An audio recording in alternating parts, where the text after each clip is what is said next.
think it's going to be on the screen behind me. Matthew 6, verses 9 through 13. Jesus says, "This then is how you should pray. Our Father in heaven, hallowed be your name. Your kingdom come, your will be done, on earth as it is in heaven. Give us today our daily bread, and forgive us our debts, as we also have forgiven our debtors. And lead us not into temptation, but deliver us from the evil one." All yours, John. Hello.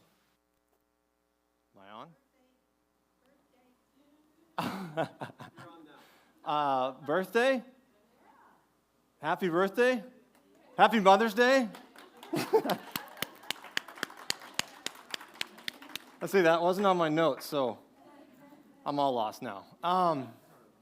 The Lord's Prayer, right? It's probably one of the most concise, perfect pieces of text ever, maybe. There's a lot in the Bible, but this is coming from Jesus, and he's telling us this is how to pray. So my memory of the Lord's Prayer, probably even up to this point, I hate to admit it,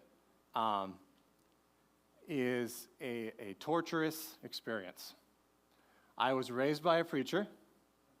We went as long as I can remember, Sunday morning, Sunday evening, Wednesday, every night, Bible. I appreciate it, and I'm so grateful to be born into that. But at 7 years old, you can imagine my scenario here, all right? My parents are pretty health conscious, and they had a lot of kids. And at some point, my dad figured out we can basically feed them like horses here. So I'm going to get bags of oatmeal, and that's what the kids are going to eat, all right? So we ate oatmeal, and there's only so much you can dress up oatmeal. We did the brown sugar, honey, any form of sugar I could get on that oatmeal, I was throwing in there, all right?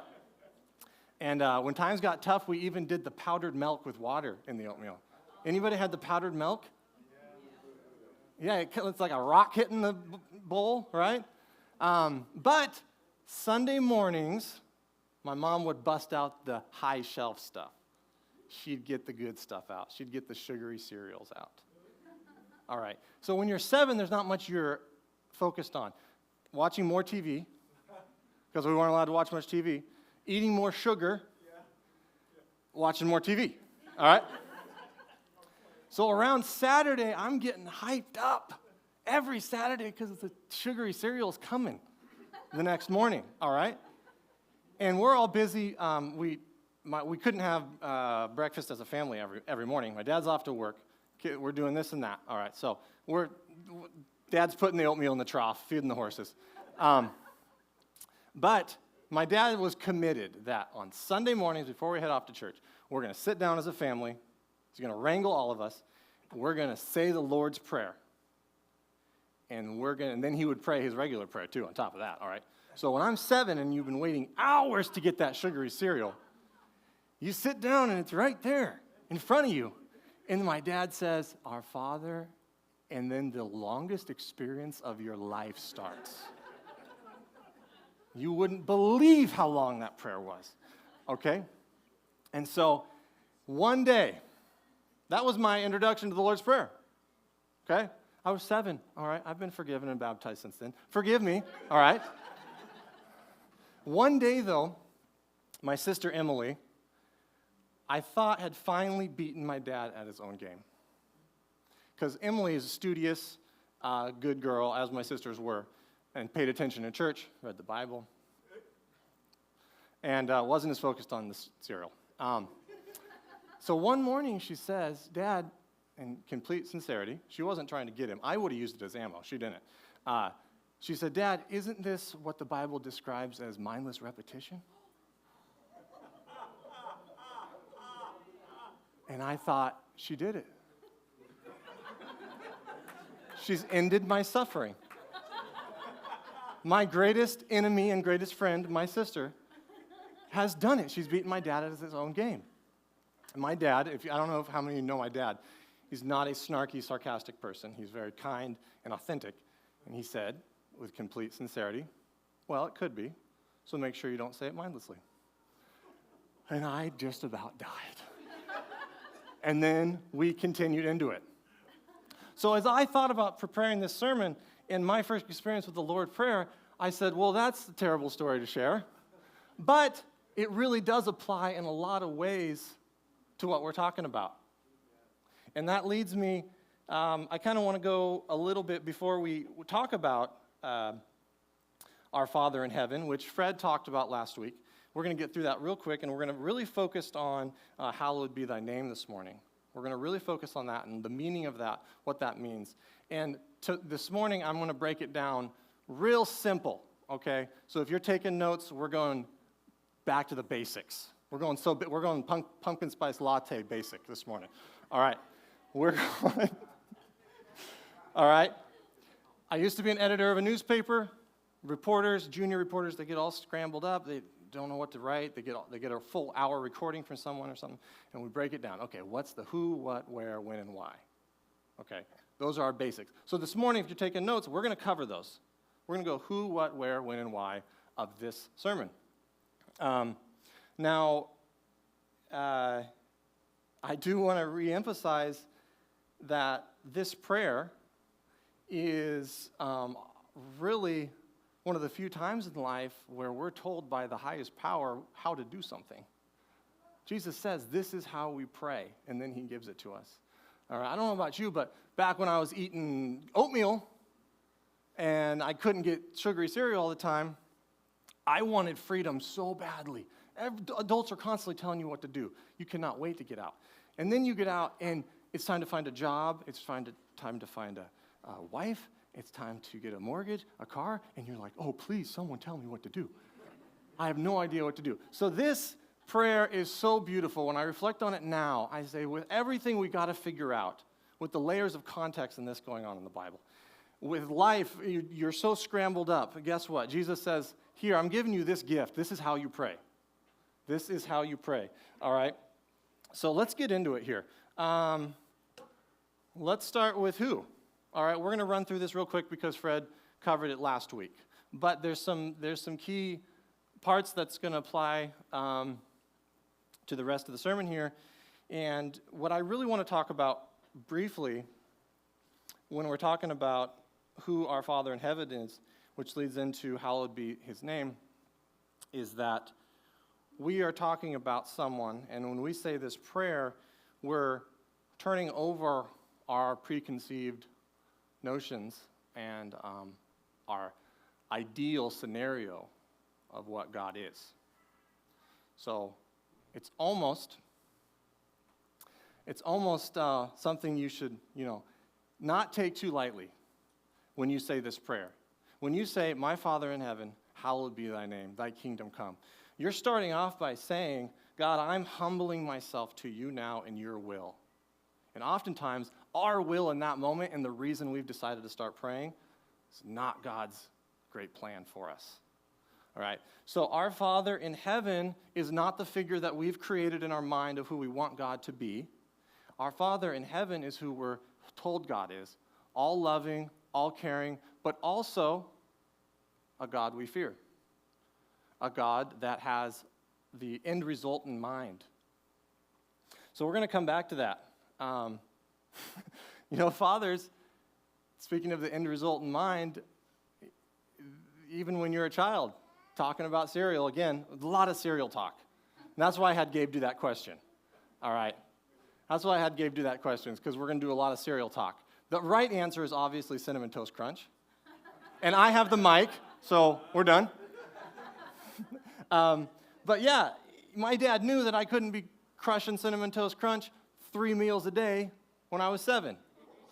I would have, all right? I fight it every day now. Yeah, he gets it. Yeah, there we go. I should have had a prop up here, okay?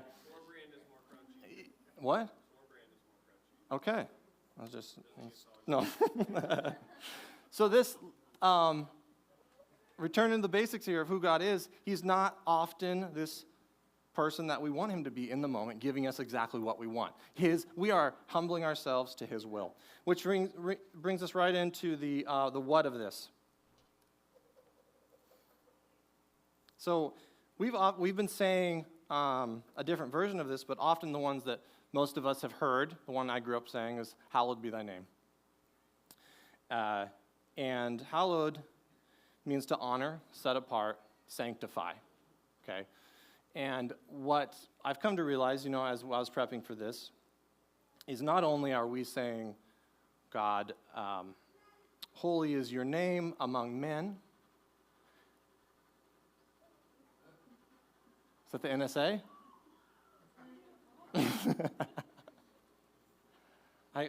We can work through it, I think. Just a little, okay.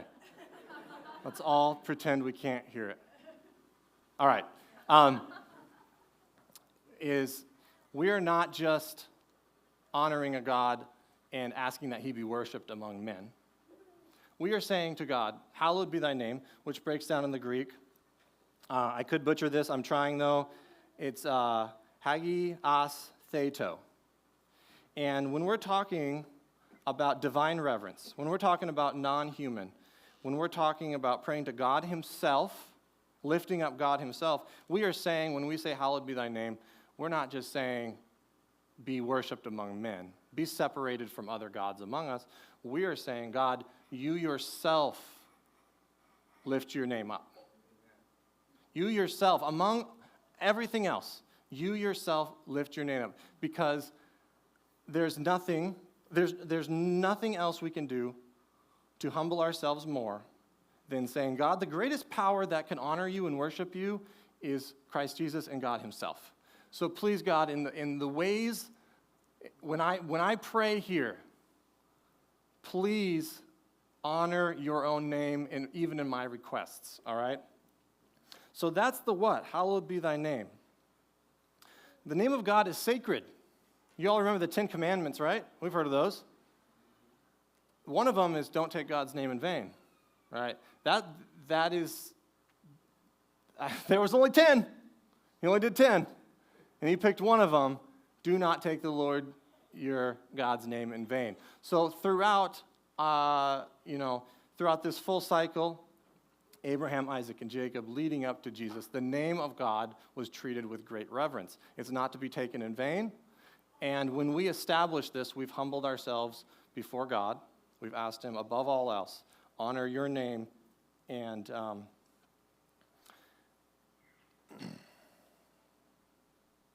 yeah.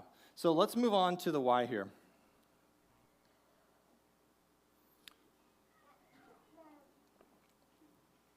Okay. So why do we start the prayer this way? Why, now that we know that we've humbled ourselves before God, why are we saying, Father in heaven, hallowed be thy name, thy kingdom come? Well, I don't know about you guys, but I'm usually quick to get in there and get some requests going, all right? And that's how it was throughout my life, and I was always having to check myself, right? Because, I don't know if you guys heard the song Favor by Jelly Roll. He says, I only talk to God when I need a favor. So this morning, I go to the gym this morning, and on the way back, it takes me about 2 minutes to get home. I turn on the radio, and of course, it's that song, all right? And boy, I think we've all had that feeling when we decide to pray to God when we need a favor, right? Or we're mad about something. And so we're like, God, why'd you let this happen to me? Or we need a favor. So I was like, oh, God, why'd you let me forget to renew my tabs? Now I got this fine. And so I'm mad at God for letting me forget to renew my tabs. And then I'll just make a request. Well, just give me a new car and with new tabs, and I'll be fine, God. Is that too much to ask? All right. So the Lord's Prayer has some concerns and requests made, doesn't it? It addresses concerns around debt. Boy, that is time true. I mean, that has held out through history. And it addresses basic needs, our daily bread. So God wants to hear our needs and concerns. We should be lifting those up to God. But we start off the prayer, the why here is that first we're humbling ourselves and saying, God, ultimately, your will be done. And above all else, we're worshiping you and lifting you up. And without this, what would we call it? A checkpoint. Let's call it a checkpoint, like a video game. All right. Without this checkpoint, where we start we address God, we humble ourselves before him, it's easy to get into those requests, quickly making demands. And the core of that, we go back to even the Garden of Eden. We go back to the original sin when right away, it's my way first. All right? This is how things should go, God. My way first. You're not the wisest. Here's the things I need. There are times in our lives where, boy, we know the exact thing we need. All right? I don't want to get evicted. I just need $300. Help me come up with it somehow. We can't see the bigger plan. All right? So this is not just a checking in real quick and moving on. This is also a way to combat the enemy who's coming in and saying, your way's better. Just demand that of God. Your way's better. Just demand that of God. No. We're going to establish first that his way is the best. He's honored above all else. So this is hallowed be thy name is so powerful to start off with. And I'm really excited to talk in the conclusion, not because I want to get out of here, but there's good stuff coming. I want to pull up Micah 6:8 here. And we're talking simple, remember? We're going pumpkin spice latte simple this morning, all right? So it gets all messy in my head sometimes. You don't know what's going on, right? And I return to this often, okay? Mankind, he has told each of you what is good and what the Lord requires of you. To act justly, to love faithfulness, and to walk humbly with our God. If we're talking about Jesus giving us a prayer, asking us that this is the prayer you should say, this verse here, when I'm losing focus of what's important, it grounds me, takes me back to the basics, okay? What is it? What should I pursue? Walking humbly with our God is not walking along demanding that he pave the way for you and throw in a bunch of wealth and everything else and all the success. It's not dragging God along. I'm going this way, and it's nice to have you on a Sunday morning, and it's nice to post some pictures on Instagram on Easter. No. It's walking humbly with God every day, submitting yourself to him. So this verse really coincides well with this. There's so many verses, and we sing them often in songs about the importance of worship and lifting God up. But to remember that what is asked of a man is to walk humbly with God. There we have it. Okay. So let's get into the when and where. I combined a few, I'm sorry. If you guys had already written them out or anything, I apologize. All right. But I want to get into the when and where. Should I pray? Now, the answer here obviously is anytime, anywhere. I actually wrote that on here. I didn't take a look. That was a little bit of a spoiler there. Okay. It's opening weekend right now. You gotta wait till Monday. All right. So when and where? Anytime, anywhere. Now, I want to be honest here. Prayer habits can be hard. And if everyone's like, Jonathan, it's hard for you, well, sorry, buddy. It's easy for me. It's hard. There can be just suddenly 3 days went by and the anxiety's ramping up. And you're like, man, I should be praying about this. That would help, right? Maybe I should just pray about it. That would help. And you're like, I'm so busy. Let's see, I worked, took care of the baby, I had to run to the grocery store, I played golf for 3 hours, so I'm very busy. It's terrible. It's terrible. And then you fall into this swirl of self-loathing. And it gets really tough for perfectionists because they don't like to start something that's not good, all right?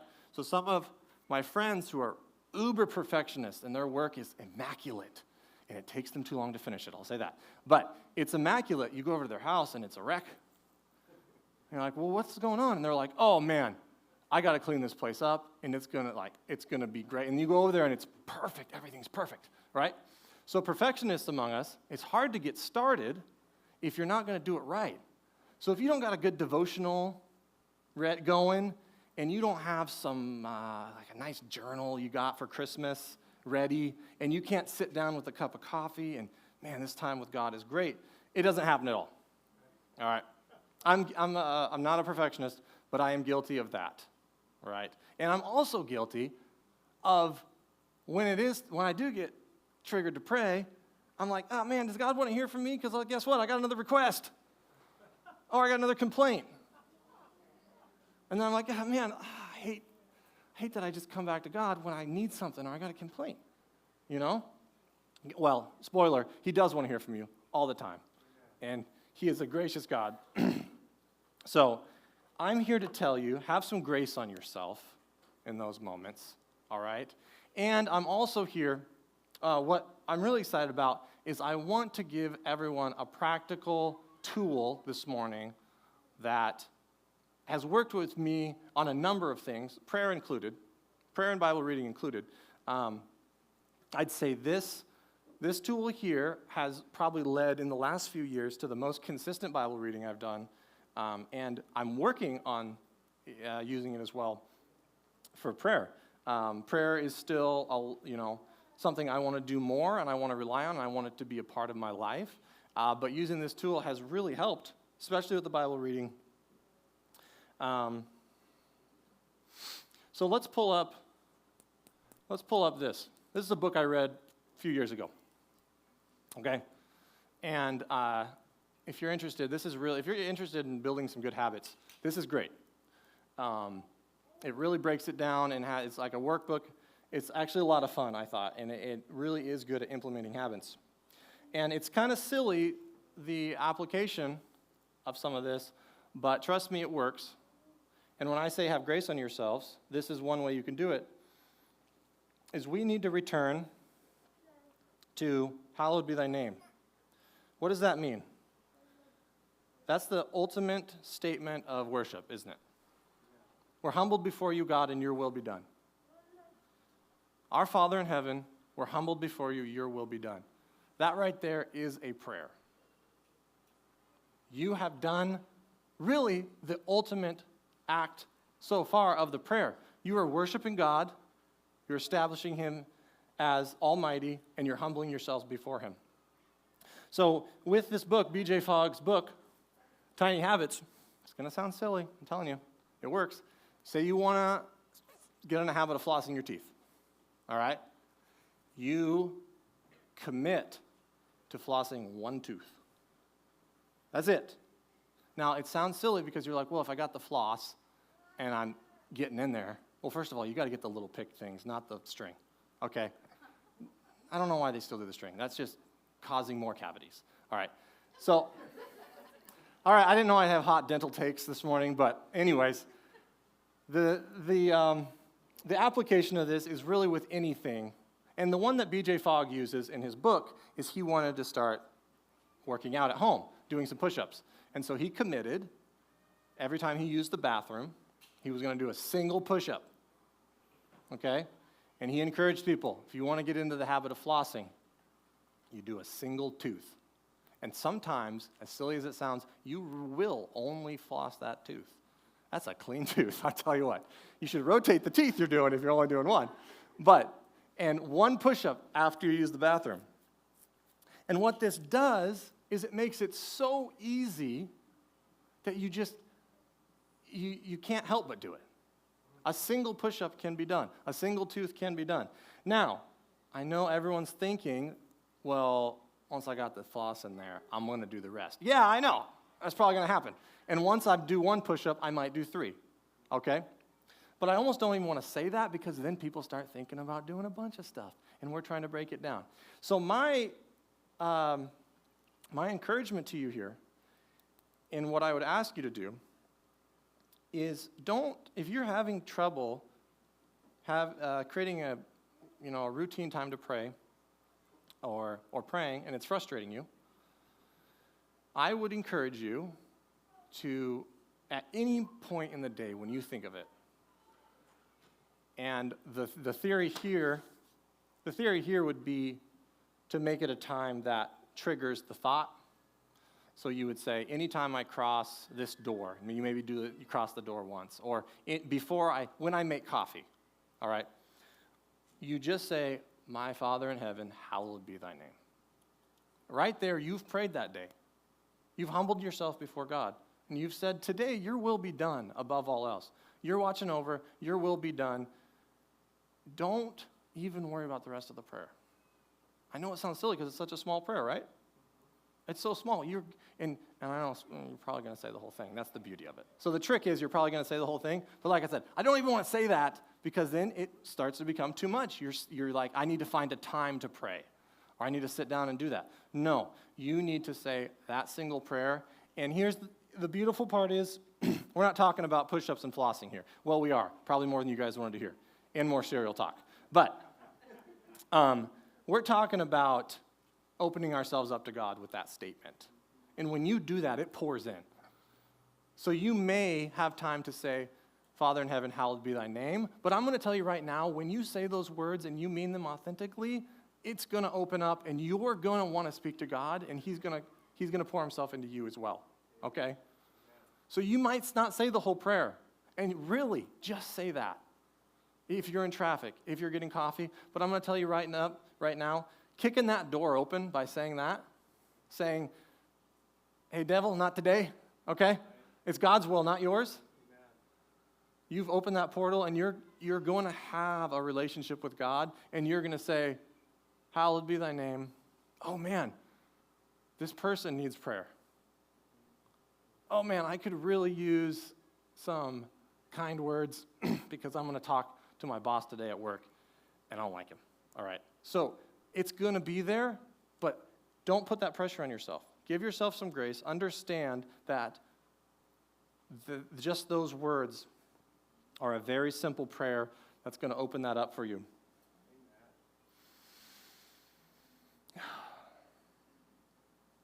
Well, that's about all I got today, guys.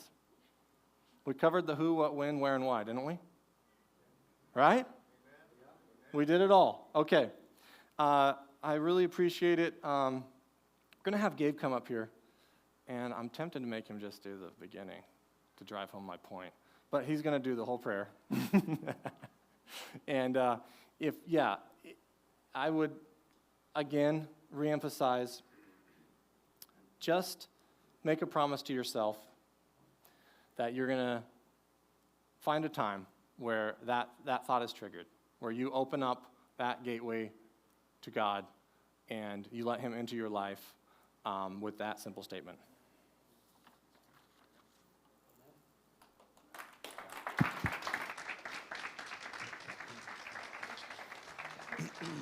Thank you, Mr. Hawkes.